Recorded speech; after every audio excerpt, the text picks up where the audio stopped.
Muy buenas tardes, amigos y familia de la Caja de Pandora y de las 19 horas, hora española, hora en Europa del Norte también. Estamos ahí a la misma altura, como corresponde, como ex valenciano. Seguimos ahí en la misma línea, perpendicular.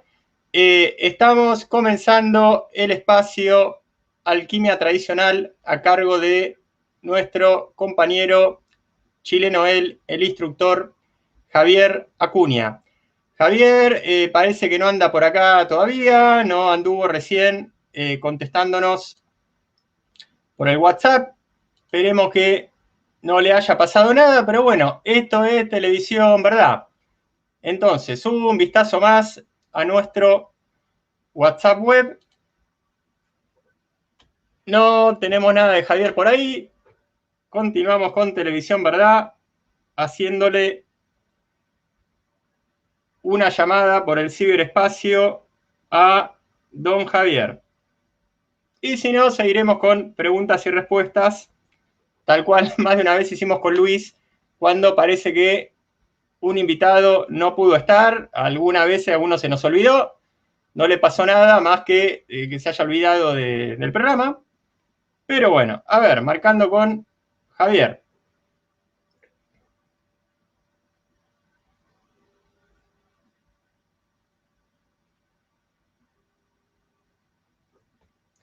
Está sonando, esperamos la respuesta del otro lado. Sí, Javier, acá ya estoy en vivo, lo estoy esperando. ¿Cómo anda, Javier?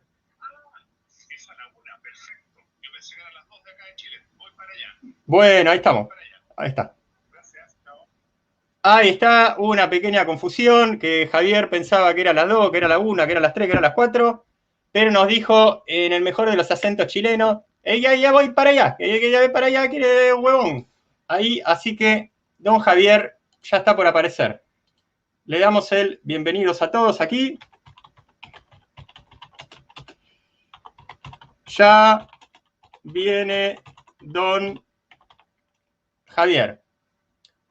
Entonces, 65 pares de ojitos, ahí 12 me gusta, me amo y cosa por el estilo. Javier tiene, como saben, su correspondiente espacio en Aulas Pandora, que es justamente aquello que mientras vamos abriendo nuevamente televisión, ¿verdad? Para todos ustedes. A ver, entra Javier, aparece por acá. Autores, Javier Acuña, pero a veces que se nos pone la publicidad y esto nos complica las cosas. Entonces, autores, ¿por dónde está Javier? Si no lo buscamos en el buscador, pero bueno, vamos pacientemente recorriendo la lista. Que Sandra, Javier, Lorente, pero mira, no me encontramos de entrada al maestro Javier Acuña en el buscador y ahí nos apareció la masterclass que se viene en septiembre de don Javier y que luego daremos en recorrer para ustedes junto al mismo Javier. Ahí acá vemos que está acomodando su cámara y le damos la bienvenida que se merece. ¿Cómo anda, Javier? Hola, ¿qué tal, Carlos? Gusto saludarte. Te pido disculpas por estos minutos de atraso. Estaba con un tema muy complicado, pero está solucionado. ¿Cómo estás? Bien, por suerte, ya transitando la segunda hora de esta tarde, que es más que interesante. Terminamos con un espacio de espiritualidad, se viene la alquimia con don Javier, y luego una tertulia central sobre nada menos que el inaudito maestro mexicano Jacobo Greenberg Silverbaum, gran investigador de la conciencia y gran desconocido es para la mayoría de la gente, así que le recomendamos que no se pierda nuestra tertulia central de aquí a una hora. Pero bueno, Javier, este es su espacio y su Perfecto. clase, así que lo dejamos con nuestra gente. Hola, Sí, Javier, hola. sí. ¿Algo pasó? ¿Sí? No, pasó que lo dejé, le dejé la pantalla Ah, solo, para que empiece la clase. perfecto, es que sentí, ya, perfecto, discúlpame, No, discúlpame. Ok, bueno, hoy día tenemos justamente nuevamente el agrado de tocar estos temas relacionados con la alquimia, en el entendido de que la alquimia, si bien es una disciplina, como ya lo sabemos, muy antigua, este, yo diría, y eso es una frase que yo he escuchado a otros decir que es algo muy nuevo, pero de tan antiguo que es, si pudiéramos decirlo de alguna forma.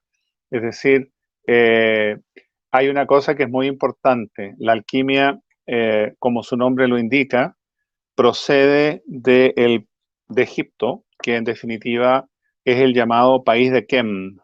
El país de Kem, justamente, es Egipto. Es bueno recordar que la denominación Egipto se la dieron los griegos al país de Kem, de alguna forma haciendo alusión a las pirámides, en el entendido de que la palabra Egipto hace alusión a las piras, porque de alguna forma para una persona que por primera vez ve y observa las pirámides egipcias, da la impresión de que fueran fogatas, ¿no es cierto? Simbólicamente hablando, por supuesto, que apuntan al cielo con su fuego. Y de ahí viene de alguna forma la denominación Egipto que le dieron los griegos. Pero el país originalmente se llama Kem, ellos mismos se autodenominaban así, era su nombre. Y de ahí entonces viene la palabra alquimia, precisamente porque es un conocimiento que viene del interior del país de Kem, o sea, al-Kem o alquimia. Yo sé que esto lo he mencionado en otras charlas, pero también es verdad que es algo que, a ver, no siempre todos quienes están escuchando han escuchado las anteriores, entonces yo creo que siempre es bueno hacer alusión, digamos, a esto.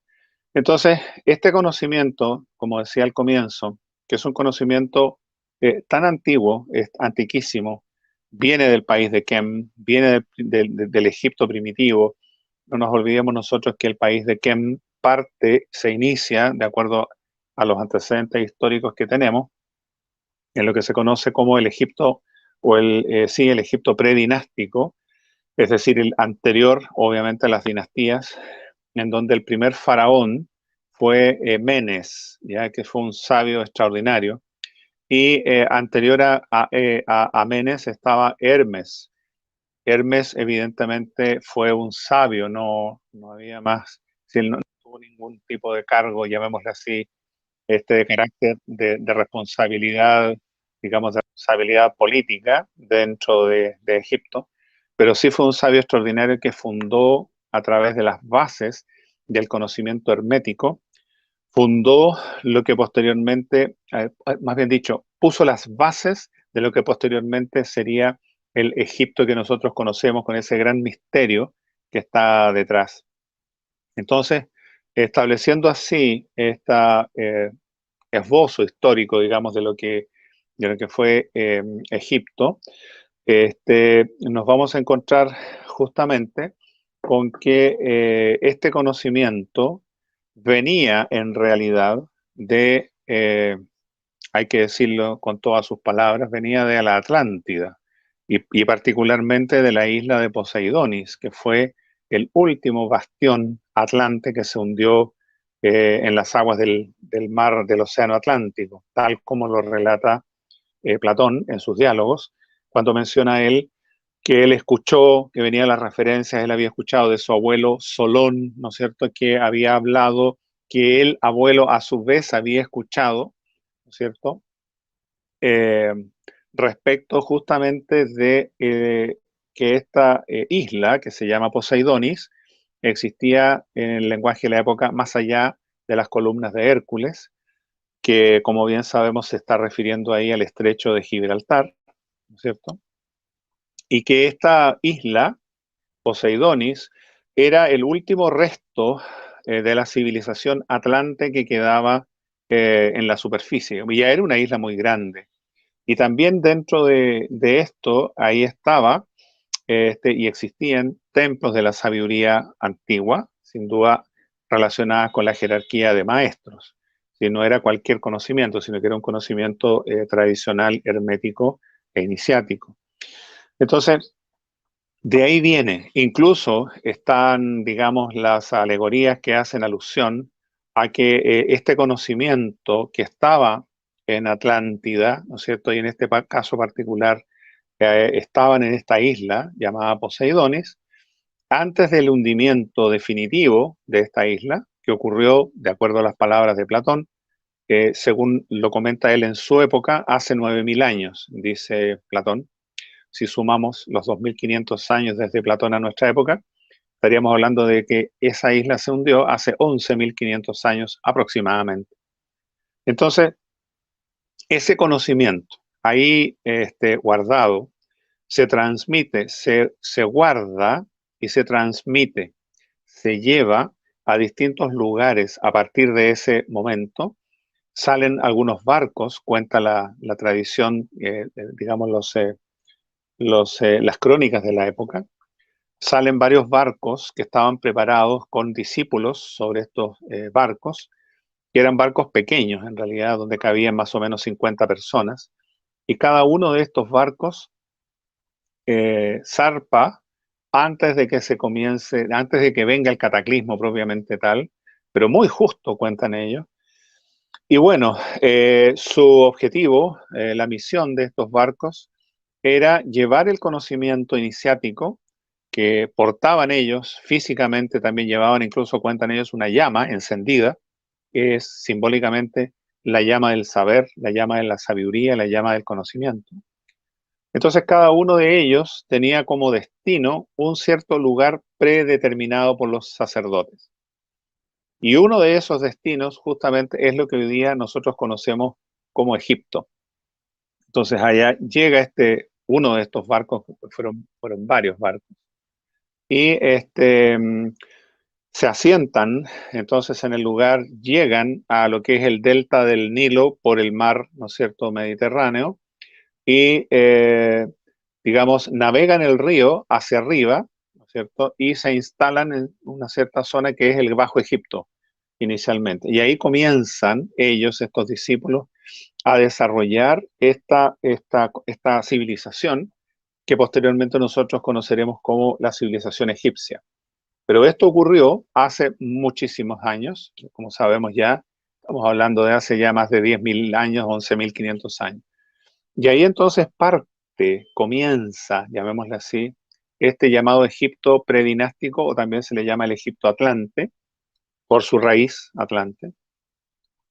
Y se desarrolla entonces todo lo que nosotros posteriormente conoceremos. Y simultáneamente, en esas épocas, digamos, hay muchos sabios que están en el lugar porque están colaborando. Nosotros debemos imaginar, debemos pensar, debemos entender que esta actividad que estaban realizando estos discípulos que llegaron en este barco, es una actividad absolutamente más bien dicho, programada, esa sería programada por los discípulos y maestros en aquella época, cuya misión era conservar la cultura iniciática para que no se perdiera y la humanidad pudiera seguir desarrollándose como corresponde desde el punto de vista civilizatorio. Entonces, ¿qué es lo interesante de esto? Lo interesante de esto es que nosotros al saber estos pequeños detalles, digámoslo así, vamos comprendiendo que vamos comprendiendo nosotros que la civilización se mantiene y se sostiene gracias a estos discípulos que hicieron este tremendo sacrificio, porque, entre paréntesis, lo que narran los tratadistas al respecto es que más o menos salieron de Poseidones alrededor de 100 barcos.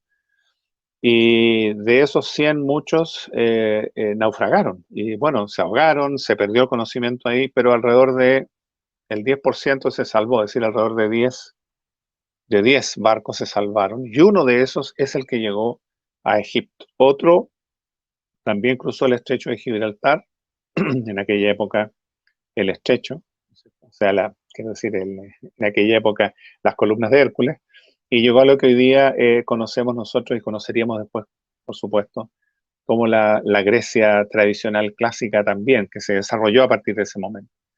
Entonces nos damos cuenta nosotros que existe una, llamémosla así, una organización, llamémosla así, detrás de todo esto, que intenta preservar el conocimiento para beneficio de la humanidad.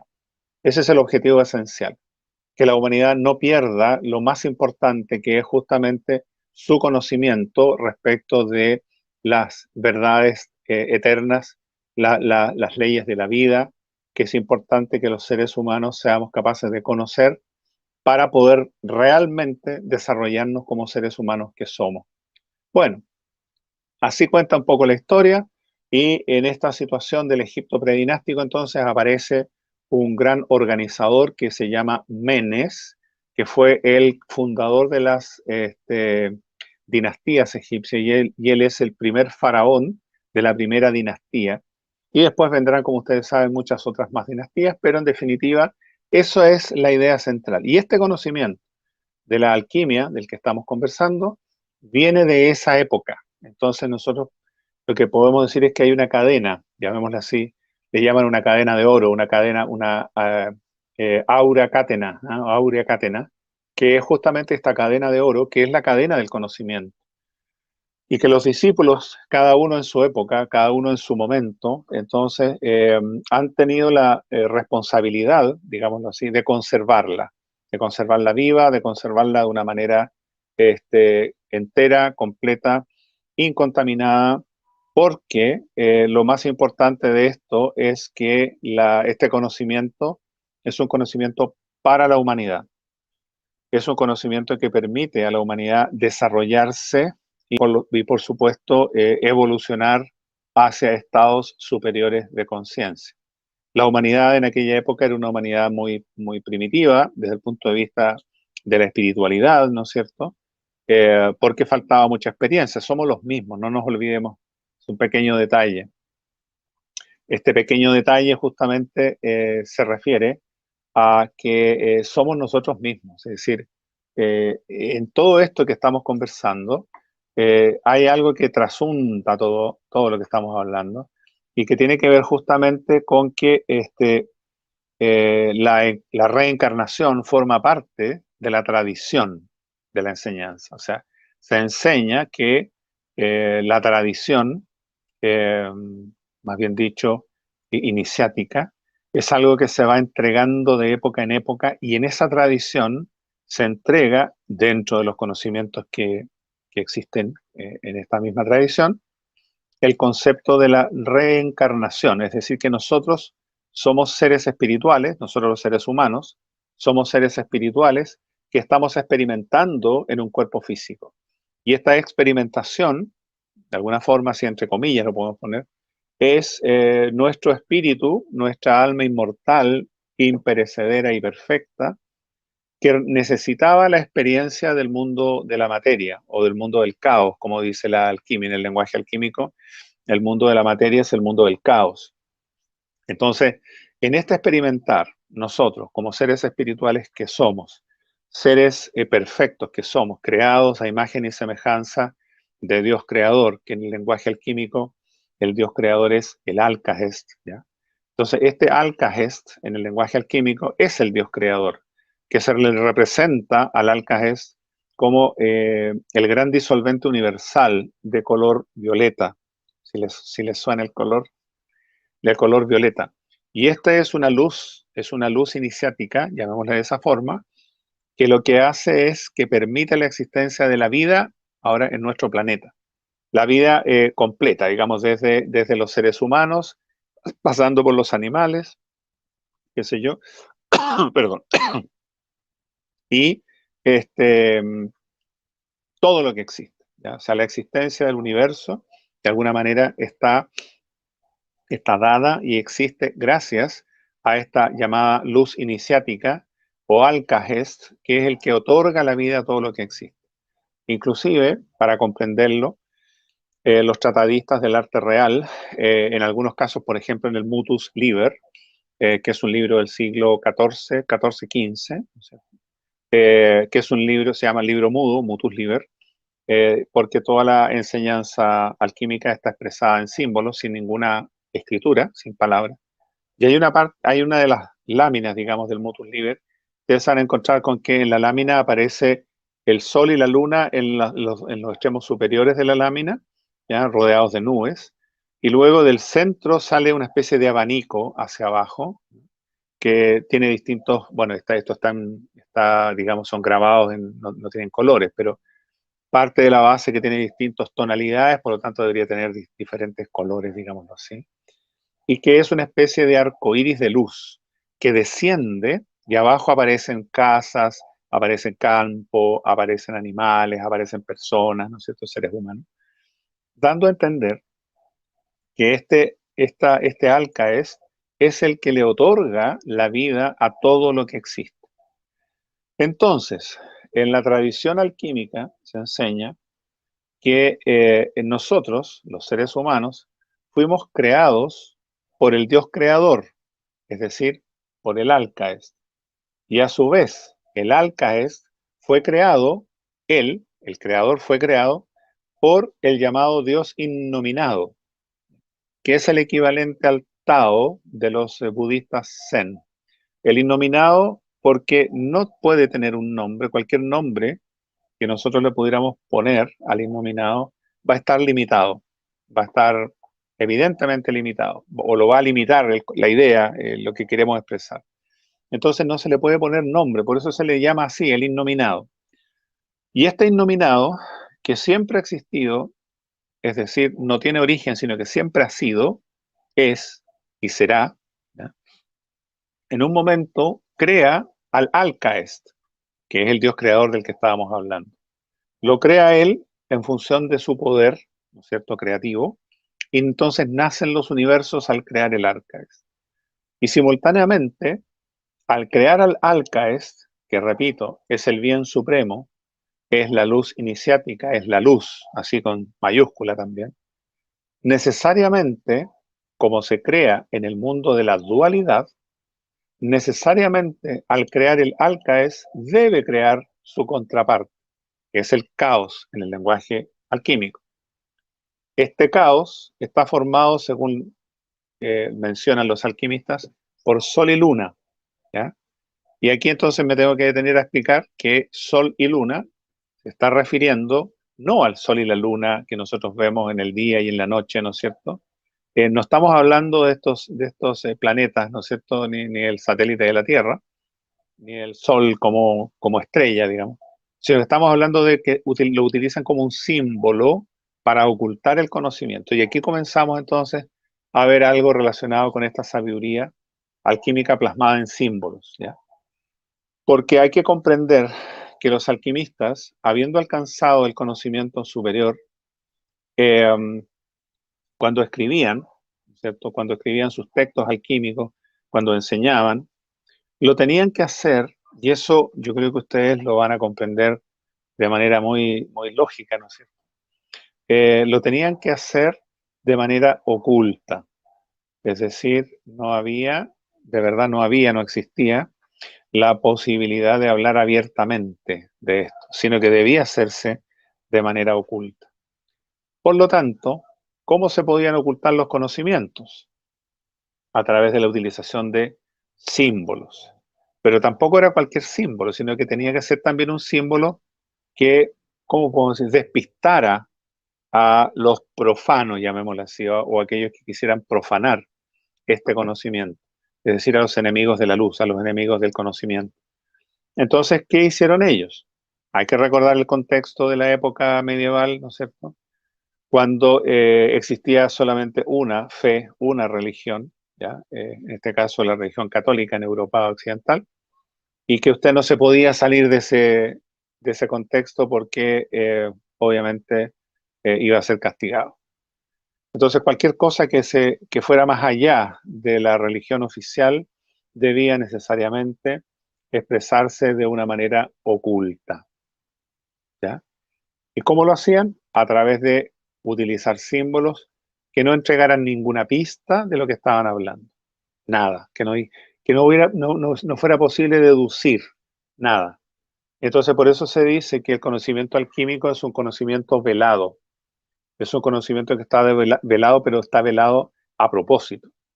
Es decir, ellos lo velaron, pero no porque fueran egoístas. Es un tema súper importante porque hay muchas personas que preguntan, bueno, pero ¿por qué? Bueno, porque, repito, ellos debían conservar también el instinto de supervivencia, debían conservar su vida.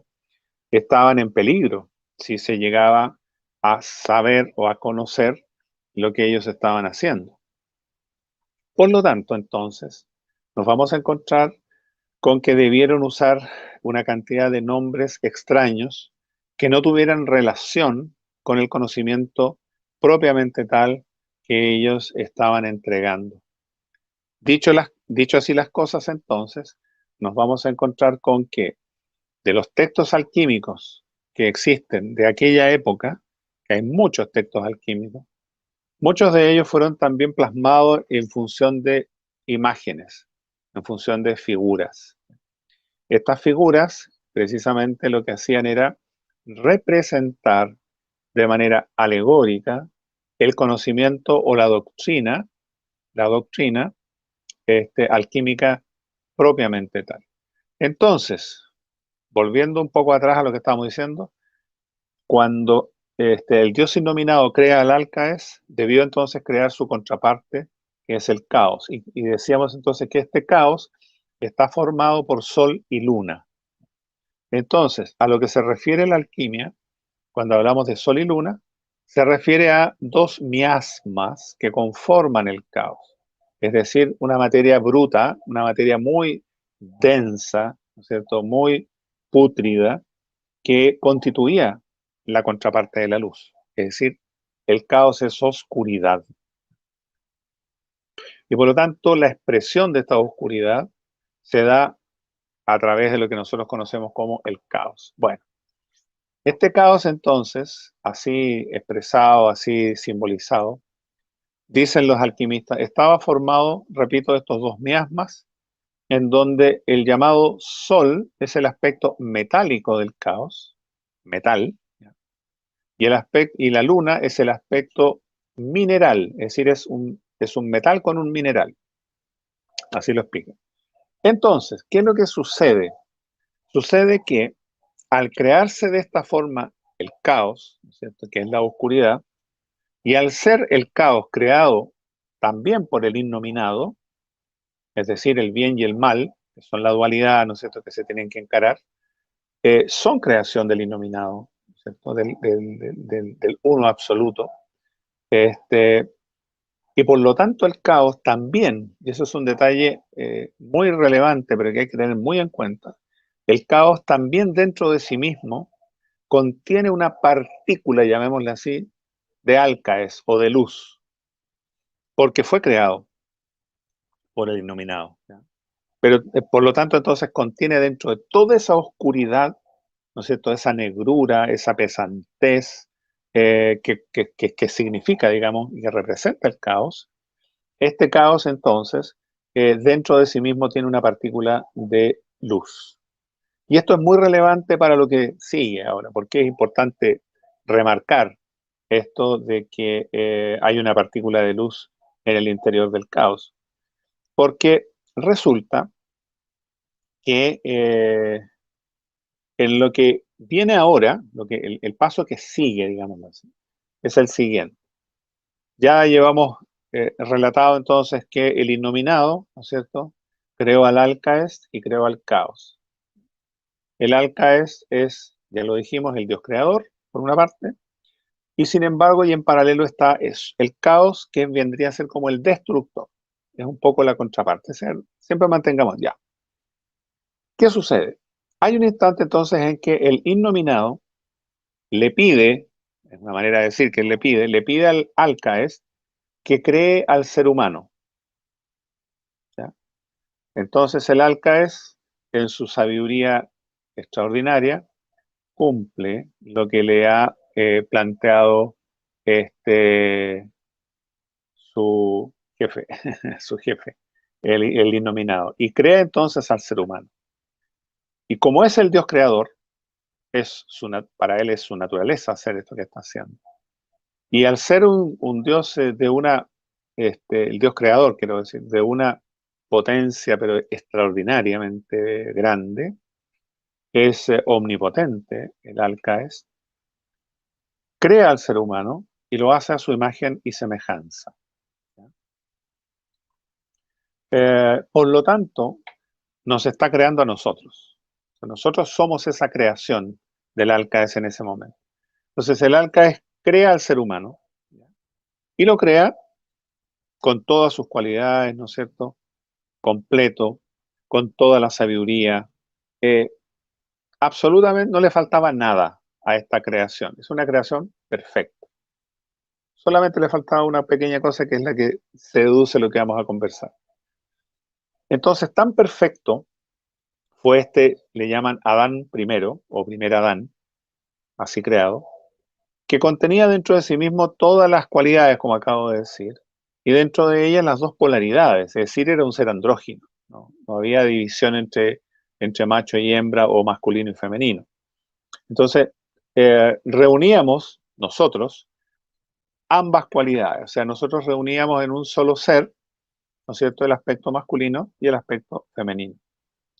Entonces, lo que sigue explicando los tratadistas, obviamente todo esto es muy simbólico, siguen explicando ellos que este Adán primero, repito, que no era masculino ni femenino, sino que era ambos al mismo tiempo, era tan perfecto, era tan sabio, todo lo tenía, ¿cierto?, que entonces no se movía para ninguna parte. Curioso, ¿no? Claro, si uno lo piensa conceptualmente, claro, ¿para dónde va a ir si ya está en todo? ¿Qué va a querer aprender si ya lo sabe todo? Es decir, en definitiva, este primer Adán, que somos nosotros, repito, eh, no tenía que hacer nada, porque era perfecto, porque no necesitaba nada. Y al no necesitar nada, no se movía, estaba completamente estático. Entonces, lo único que le faltaba, perdón, Adán primero, en su perfección, resulta que podemos decir nosotros que sabía, es decir, era sabio, sabía, pero no sabía que sabía. O sea, había una pequeña carencia. Y ese no saber que se sabe es un tema muy importante, porque si yo, ¿no es cierto?, caigo en el convencimiento de no saber, si yo me convenzo de que yo no sé, como yo soy un ser al mismo tiempo co-creador, entonces mi vida va a ser un no saber. No sé si me explico, es decir, su vida va a ser la carencia, no solo de las cosas que necesita, sino que la carencia del conocimiento. Entonces, como todo, repito, como todo lo tenía y no se tenía que mover para ningún lado, era un personaje estático, ¿ya? Aletargado, podríamos decir nosotros, de acuerdo al lenguaje alquímico. Ellos decían que estaba totalmente inactivo, repito, siendo poseedor de todo el conocimiento y sabiéndolo todo. No se le podía y no se le escapaba nada. Y la razón, no nos olvidemos, es porque fuimos creados a imagen y semejanza del Alcaes, que es el Dios creador que todo lo sabe. Dicho esto, entonces comenzamos a comprender que el problema humano, en ese momento, digámoslo así, consistía en esto, que no nos movíamos y que no sabíamos que sabíamos. Frente a este escenario inesperado, por decirlo de alguna forma, ¿ya?, frente a este escenario inesperado, podríamos decir nosotros que la, la realidad digamos, de este Adán primero, era, repito, el aletargamiento, y el innominado le pide al Alcaes ahora que solucione el problema, de alguna forma. ¿Y cuál es la solución? Dicen los tratadistas alquimistas. ¿Cuál es la solución que adopta el Alcaes? Pues toma este Adán primero, perfecto, andrógino, ¿no es cierto?, y sabio, absolutamente sabio, y lo parte en dos, lo escinde en dos, y separa sus cualidades masculinas de sus cualidades femeninas. Y una vez que los separa de sus cualidades femeninas y masculinas, ¿no es cierto?, los lanza al abismo del caos. Y caemos. Cae al caos este Adán primero, ¿no es cierto? Ahora formado de dos aspectos, masculino y femenino, pero somos el mismo ser humano. Y al caer en el caos, se produce lo que llaman los alquimistas el embadurnamiento de este ser perfecto. Entonces, recapitulando un poco, este Adán primero era de mercurio puro. Vamos a empezar a usar ya ahora más lenguaje alquímico, ¿ya? Es decir, lo que estamos diciendo acá, queremos explicar, es que dentro del lenguaje simbólico alquímico se usa también la palabra mercurio, para simbolizar la perfección del alcaes. O sea, podríamos decir nosotros que el alcaes es un mercurio divinizado, por decirlo de alguna manera. O sea, es un mercurio elevadísimo. Y entonces también se usa la terminología de mercurio para hablar de esa chispa divina que somos nosotros. Nosotros somos una chispa divina igual al alcaes, es decir, una chispa mercurial, digámoslo así, cuya misión es esta, estar encarnado en este cuerpo. ¿Para qué? Preguntaremos. Buena pregunta. ¿Para qué necesitamos estar encarnados? Bueno, porque habiendo caído en la materia y habiendo sido nosotros escindidos en dos, separada nuestra naturaleza masculina de nuestra naturaleza femenina, debemos retornar al origen. Pero, y aquí está el gran punto, la pregunta puede ser, bueno, pero entonces, ¿para qué cae al caos y después tiene que salir del caos? Me parece una muy buena pregunta también. La respuesta también es relativamente simple. La respuesta es, básicamente, porque el Adán, ese Adán segundo, ahora ya, caído en la materia, es un Adán que no tenía algo que es fundamental, que es la experiencia. ¿Eso qué significa? Significa que el aspecto más importante era el de la experiencia. Eso básicamente, ¿ya? La experiencia. Es decir, estar encarnado en este cuerpo, ¿no es cierto?, que nosotros tenemos, ¿verdad? Nosotros poseemos.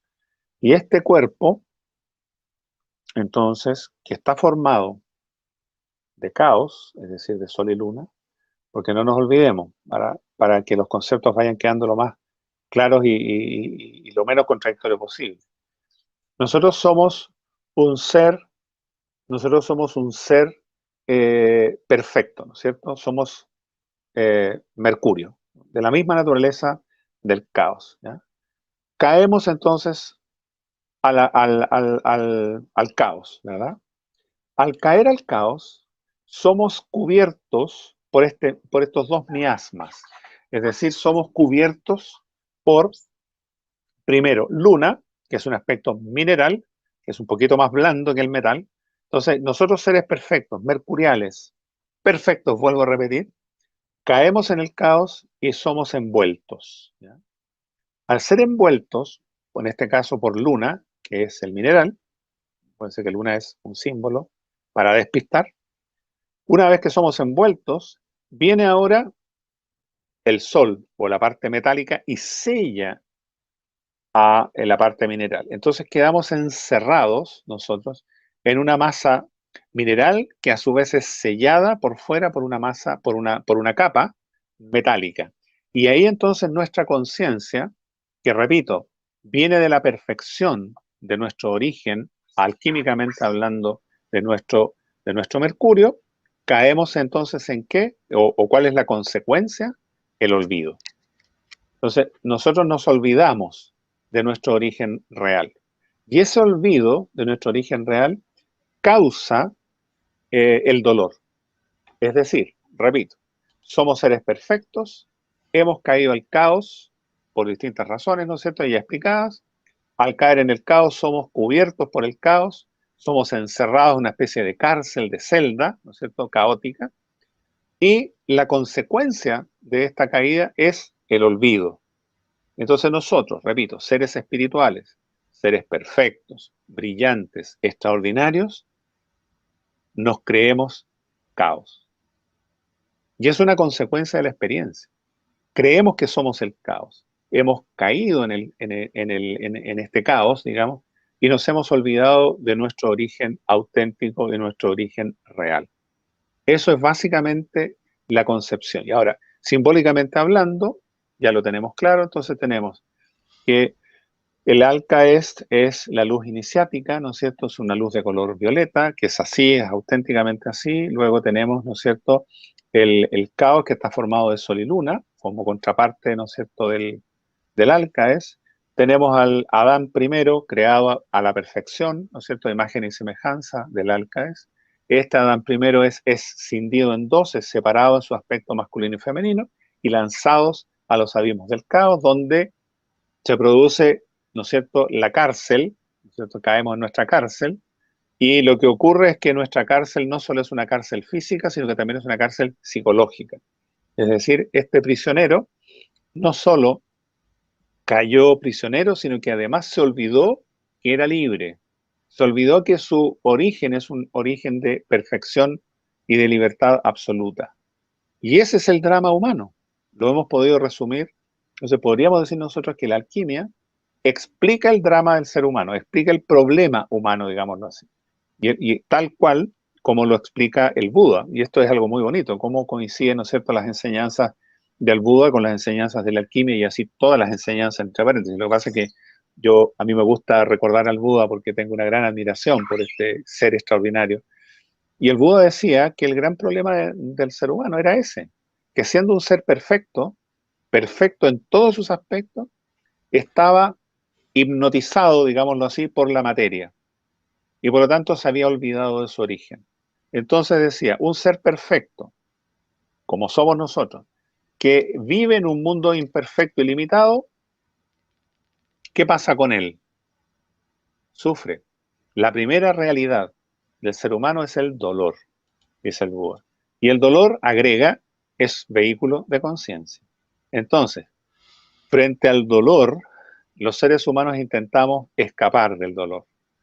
Y al tratar de escapar del dolor siempre vamos a estar cometiendo errores y más errores, ¿no es cierto? Muchas veces escapando del dolor tenemos más dolor todavía, pero bueno, eso es experiencia. La experiencia en el mundo del caos. Por lo tanto, ahora, lo que viene, digámoslo así, es que la segunda noble verdad, porque la primera noble verdad del Buda es acerca del dolor, es acerca de la causa que le acabamos de explicar, que es un ser perfecto, ¿no es cierto?, que vive en un mundo imperfecto y por lo tanto hay una tremenda contradicción que no la tiene clara al principio, no sabe muy bien por qué hay esa contradicción. Nos sentimos así, es una realidad humana. Yo creo que todos nosotros los seres humanos hemos sentido esta contradicción. Cuando tenemos, por ejemplo, todo lo que queremos, hemos logrado todos nuestros objetivos, tenemos, no sé, fama, dinero, qué sé yo, todo lo que ustedes quieran. Sin embargo, el ser humano en esa condición no es feliz. Vive momentos de felicidad, de agrado, de acuerdo, pero siempre habrá, en este ser humano, habrá una infelicidad inmanente. Y que esa infelicidad inmanente, de acuerdo a lo que explica el Buda, es porque en el fondo de nuestro corazón sabemos con certeza que todo aquello que tenemos es efímero. No nos lo explican, lo sabemos. Nosotros sabemos que existe la enfermedad, la vejez y la muerte. Por lo tanto, ¿cómo podríamos ser felices? De ahí viene entonces todo el gran tema y viene el desarrollo, y por eso entonces que, por un lado, el Buda habla del camino para salir del dolor, que habla del noble octuple sendero, no sé, lo que lo explica muy bien. La alquimia dice lo mismo, que para salir del dolor, el ser humano, el alquimista en este caso, el buscador, se tiene que cansar de vivir en el caos primero, ¿sí?, y una vez que se cansó de vivir en el caos, salir a la búsqueda de su ser interno. Y ahí entonces viene la alquimia explicando, ¿no es cierto?, cómo es ese camino.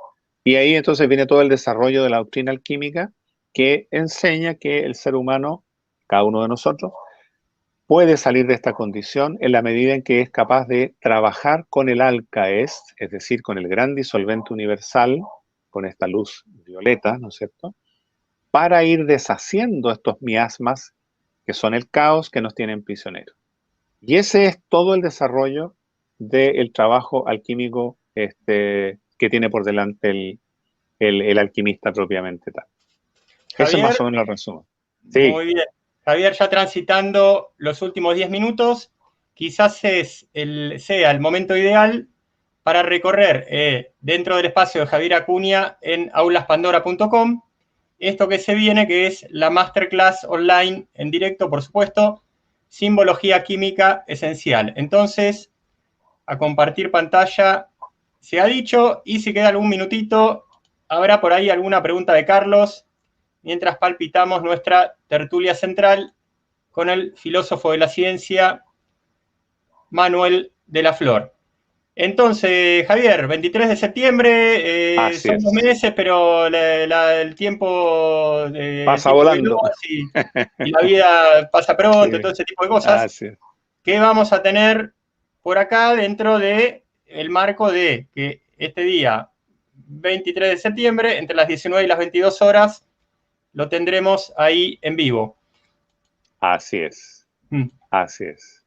Vamos a repasar algunos aspectos fundamentales. Ahí está el temario, lo pueden más o menos revisar, que son los aspectos que vamos a revisar en esa ocasión, que son los aspectos esenciales de la alquimia propiamente tal.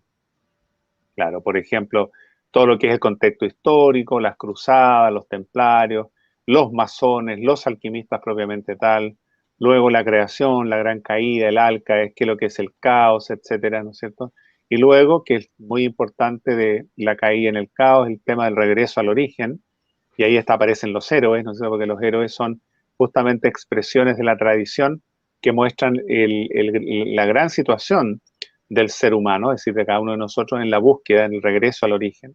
Luego la piedra bruta, ¿qué es la piedra bruta? ¿Qué es la piedra de los filósofos o la piedra filosofal? Y finalmente entonces el llamado solve et coagula, que es en definitiva, el solve et coagula es la herramienta que la alquimia entrega al discípulo para alcanzar la sabiduría.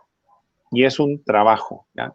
Esto un poquitito para explicarlo bien, es que es lo siguiente, una cosa es comprender todo lo que hemos conversado, los conceptos, perfecto, súper bien, pero lo que más importa, creo yo, además de tener este conocimiento, es que este conocimiento se transforme en algo vivo en nosotros, es decir, que verdaderamente nos cambie, que produzca en nosotros ese cambio. Y ese cambio es algo de carácter práctico.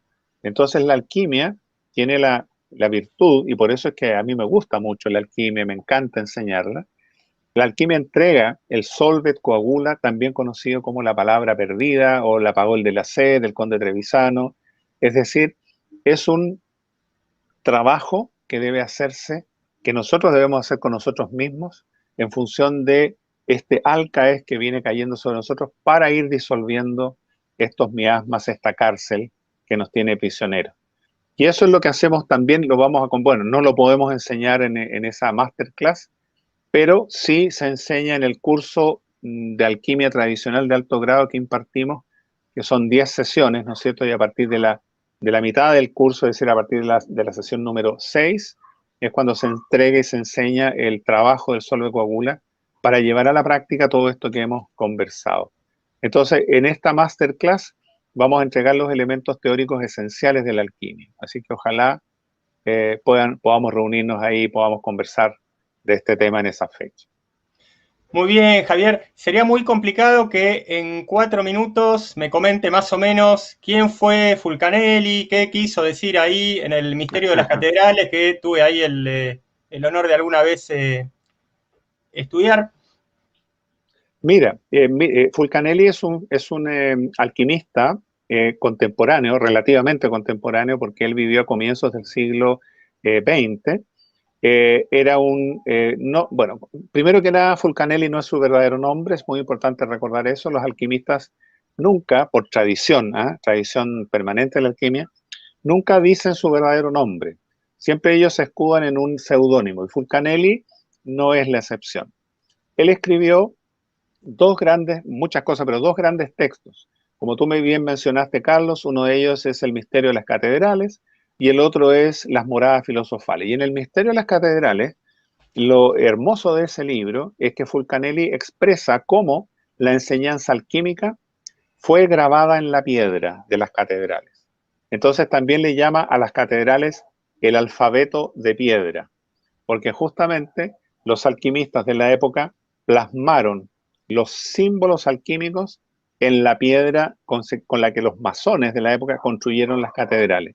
Y entonces, esa es la maravilla del misterio de las catedrales, que él fue capaz de expresar en este texto, en este libro, que así se llama el libro, El misterio de las catedrales, explicar esto, y lo explica de una manera magistral. Es súper interesante, y justamente algunos de esos temas que toca Fulcanelli los vamos a conversar también en esta masterclass, y en el curso normal de 10 clases que tenemos, que se llama Alquimia, se explica con mucha más detención. Entonces, si quieren además, los que están escuchando, quisieran saber un poquito más al respecto, pueden entrar a nuestro Instagram, que es Alquimia Tradicional. Ahí van a encontrar mucha información para aquellos que quieren o tienen interés en profundizar más esto y saber aún más. Pero esta masterclass va a estar muy interesante el 23 de septiembre, Carlos. Muy bien, Javier, y tuvo un gran poder de síntesis al punto que podemos aprovecharlo, si es que usted quiere, 2 minutos más. A ver, si yo creo recordar bien, el misterio de las catedrales, dentro de lo que usted está explicando, puede ser que, recuerde bien, absolutamente enfocado en Notre Dame de París. Está en Notre Dame de París, está también en la Catedral de Chartres. Explica también una serie de otros lugares, que por ejemplo, el castillo de Dampierre en Francia también, y explica varias otras. Están también digamos, en Hendaya, está la cruz de Hendaya. O sea, por supuesto que uno de los aspectos más interesantes que toca es la Catedral de Notre Dame, y también toma y se apoya, digamos, en otras catedrales y en otros lugares. Pero sí, tienes razón, principalmente en la Catedral de Notre Dame, y también está muy presente Chartres, ¿eh?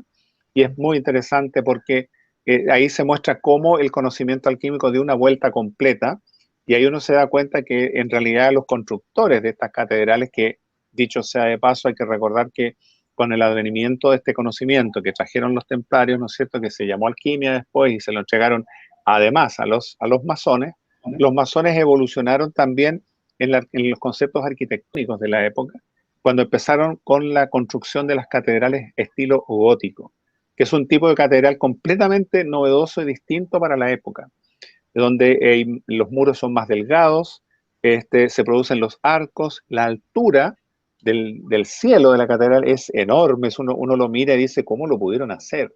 Son muy luminosas, hay grandes ventanales que además fueron adornados por vitrales maravillosos, llenos de color y de simbolismo también.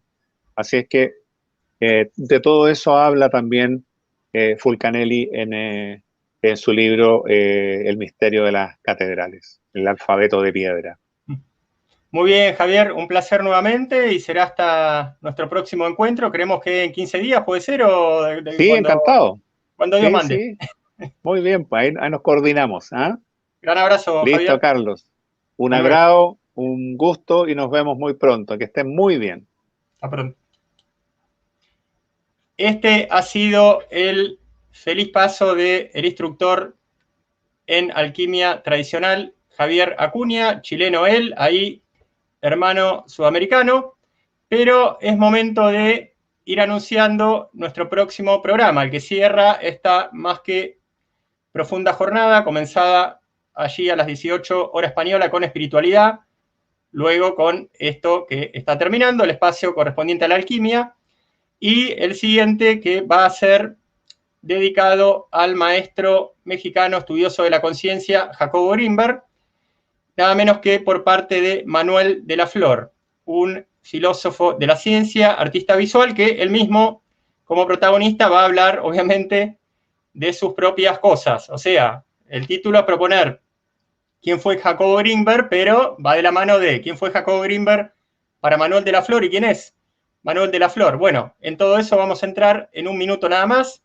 Así que portada de nuestro próximo programa, por mi parte, Carlos, hacer el ahora en vivo en las redes sociales en un par de minutitos, y enseguida volvemos a encontrarnos.